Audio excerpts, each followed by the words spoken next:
For today's episode, first we're going to Argentina's crypto chaos. With its economy in crisis, Argentinos are turning into crypto like never before. But is this the solution or just another gamble? Then we're covering Brazil's coup scandal. Former President Jair Bolsonaro has been charged in an alleged coup plot. Could this end his political future? And lastly, the Trump administration just designated Mexican cartels as terrorist organizations, sparking major tensions with President Claudia Sheinbaum. Is military action on the table?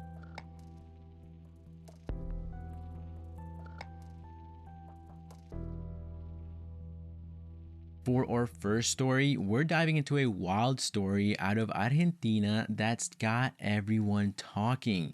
Imagine this. The president of a country promotes a cryptocurrency, it skyrockets, then crashes almost immediately, and now people are calling for his impeachment. Well, maybe you don't have to imagine too hard since the exact same thing happened here in the United States. Anyways, let's break this down. So, Argentina's president, Javier Milei, a guy who ran on the idea of bringing economic freedom and shaking up the system, posted on social media about a new crypto token called Libra. He said it was going to help Argentina's economy by funding small businesses and entrepreneurs. Sounds great, right? But here's the thing. Right after his endorsement, the price of Libra shot up from almost nothing to nearly $5 before crashing back down to less than $1. People lost millions, and now the word scam is being thrown around like confetti at a quinceañera. The backlash was immediate. Lawyers have filed fraud complaints against Milei, accusing him of being directly involved in what they're calling a mega scam. The opposition in Congress, they're straight up calling for his impeachment. Even Cristina Fernández de Kirchner, Argentina's former president, jumped in saying, "You promoted a private cryptocurrency, used your position to inflate its value, and then claimed you didn't know anything about it?" She literally called him a crypto scammer. Yikes. And this isn't just an Argentina thing. Even Mexico's president, Claudia Sheinbaum, chimed in saying this is a serious situation if true. Because a president using their platform to promote a private investment, that is a dangerous game. Of course, Milei didn't take this quietly. He fired back, calling his critics filthy rats of the political caste. Yeah, that's a direct quote, and saying this was all just a smear campaign. His office insists he wasn't part of the project and that he deleted the post to stop the situation from getting worse. Meanwhile, analysts are warning that his whole fiasco could hurt his credibility, especially since he campaigned as the guy who was going to clean up Argentina's corrupt system. And with midterm elections coming up, well, this is not the kind of headline you want. Look, crypto is a big deal in Argentina. People don't trust banks, and with their history, who can blame them? So many turn to digital currencies to protect their savings. But incidents like this make it harder for everyday people to know who to trust. So, was this a rookie mistake for Milei, or was it something more sinister? That's it for this story, but don't go anywhere. As usual, we've got two more major stories coming up. If you have thoughts on this particular story, drop a comment below, a voicemail on my website, and let's keep the conversation going.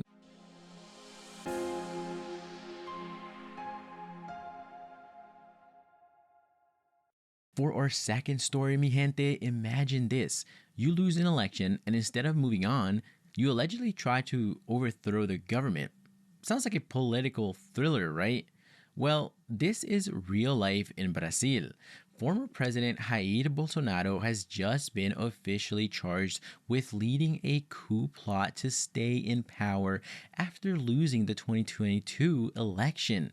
And let me tell you, this case is messy. So let's break it down. Brazilian prosecutors didn't just hit Bolsonaro with some minor infractions. They're accusing him of leading a criminal organization that wanted to overthrow democracy. According to the case, Bolsonaro and his allies planned to take full control of the government and even poison President Lula before he could take office. Yeah, we're talking about assassination level allegations here. A total of 34 people have been charged, including top military officials and Bolsonaro's former running mate, General Braga Neto. Bolsonaro's camp, they deny everything, calling this a political witch hunt. Sound familiar? Trump. If this all does sound a little too familiar, that's because it kind of is. Bolsonaro's situation mirrors what happened with Trump in the US. Both denied election results and pushed the idea that fraud had taken place. Both had supporters storm government buildings. Trump's Capitol riot in 2021, Bolsonaro's Brasilia riots in 2023. Both are now facing criminal charges related to trying to hold on to power. The only difference? Trump dodged trial after winning the 2024 US election, but Bolsonaro, his political future is looking real shaky. So, what happens next to Bolsonaro? Well, he's not in jail yet. The Supreme Court will decide whether to proceed with a trial, but if convicted, he could face 12 plus years in prison. His political future is almost dead. He's already been banned from running for president until 2030, and these charges make a 2026 comeback nearly impossible. His supporters aren't giving up though. His allies are trying to change election laws to shorten bans for convicted politicians. Wonder who that would benefit. This case is huge for Brazil's democracy. If Bolsonaro is convicted, it would send a message that even former presidents aren't above the law. But if he beats the charges, that could mean a major comeback and more division in the country. What do you think? Is this justice being served, or is Bolsonaro being politically targeted? That's it for this story, but don't go anywhere. As usual, we've got one more major story coming up. If you have thoughts on this particular story, drop a comment below, a voicemail on my website, or hit me up on Instagram, and let's keep the conversation going.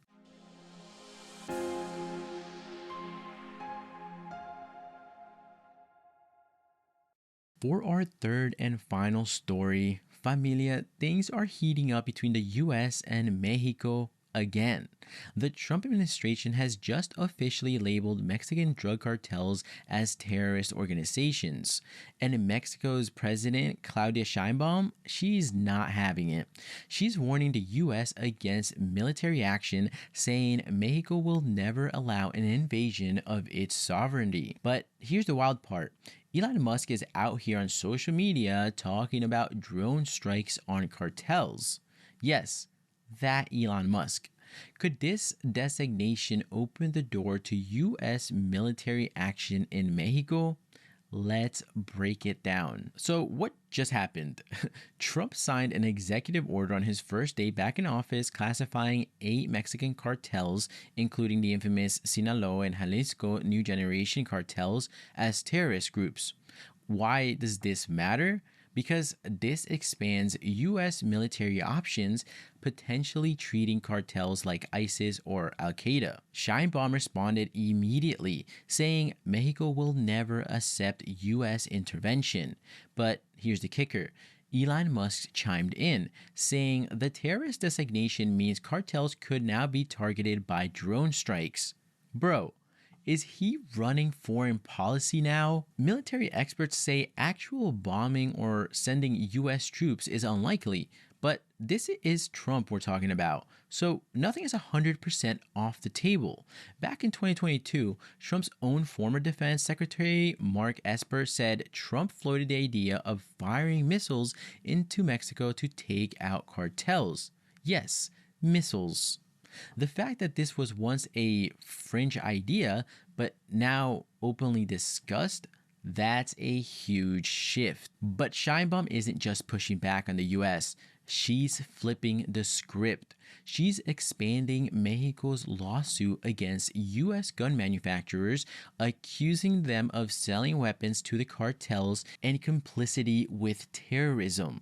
The numbers are wild. 200,000 to 500,000 U.S. guns are smuggled into Mexico every year. The Mexican government already filed a $10 billion lawsuit against U.S. gun makers, and Sheinbaum is doubling down. So, what is the end game here?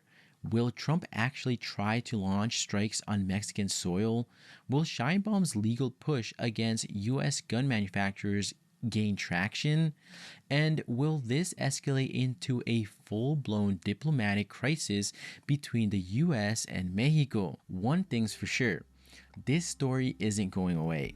What do you think? Is this the US playing with fire, or is this the only way to crack down on the cartels?